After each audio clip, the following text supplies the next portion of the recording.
Recitation problem 4. While standing on a bridge 15 meters above the ground, you drop a stone from rest.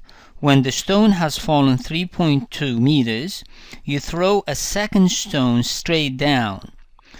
What initial velocity must you give the second stone if they are both to reach the ground at the same instant? As usual, let's sketch the motion of each stone and write the information also for each stone.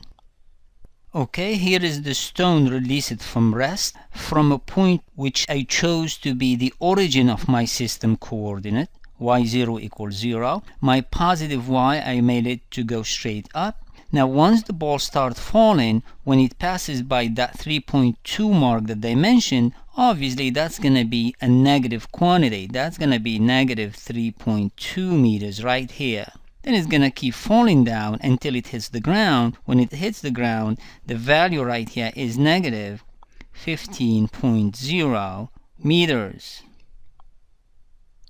Now let me, in a similar way, sketch stone number 2 on the other side here. Here we are. Like I did with the diagram for stone number 1, I set up the y-axis to point straight up as to be my positive. The release point is the origin of my system coordinate, y0 equals 0. Notice that stone number 2 is thrown straight down, therefore it has an initial velocity v02 that I am trying to solve for. Now, once the object reaches the lowest point, right here, the value of y is negative, like before, negative 15 meters.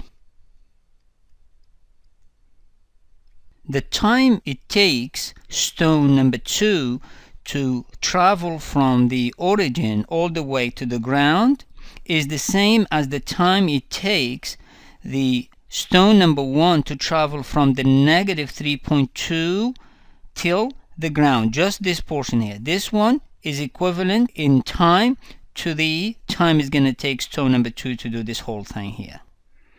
Solving for the time for stone number 1 to travel from the negative 3.2 to the ground is very simple and straightforward. We're going to do it in 2 steps.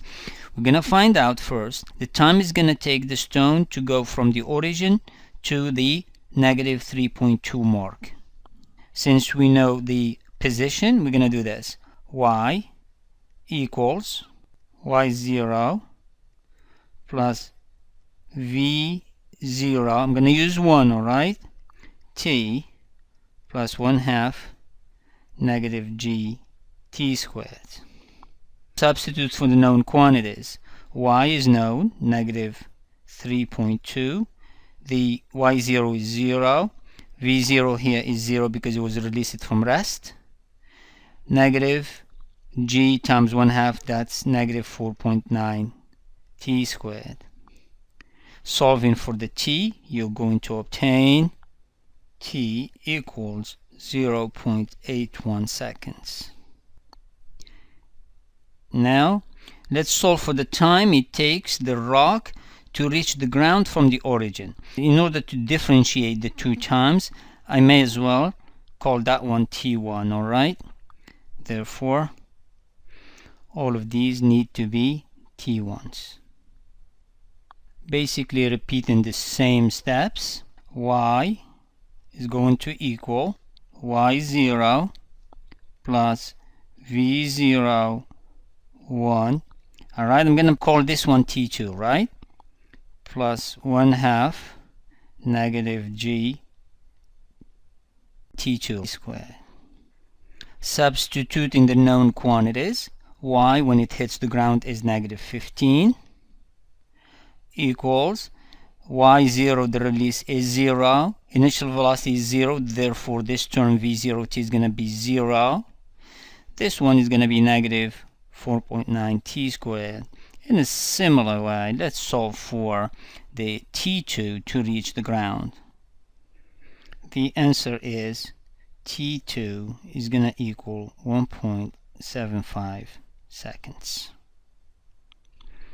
The difference between those 2 times, t1 And t2 is exactly the time it took the object to travel from the negative 3.20 mark to the bottom, which is the negative 15 mark. And that's exactly the same time is going to take the second object to travel all the way from the origin to the ground. Let's solve for the t. That t is the difference between t2 minus t1. And the answer is t equals 0.94 seconds. Using this time for the second object, second stone, we can solve for the initial velocity. Since we know what the final position is going to be, negative 15 meters, therefore I'm going to use a displacement equation, which is y equals y0 plus v0. I'm going to use the 2 here, okay?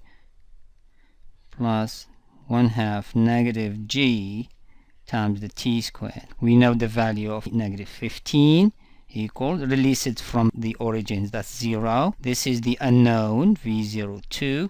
The time, I just solved it for, 0.94. That's negative 4.9 times 0.94 squared. The only unknown is v02. Let's solve for the v02 and find out what the answer is going to be. And the answer I found is negative 11.4 meters per second. And that makes perfect sense, the negative, because the object is thrown straight down. Our positive is straight up, the velocity is thrown straight down, therefore the component is going to be negative.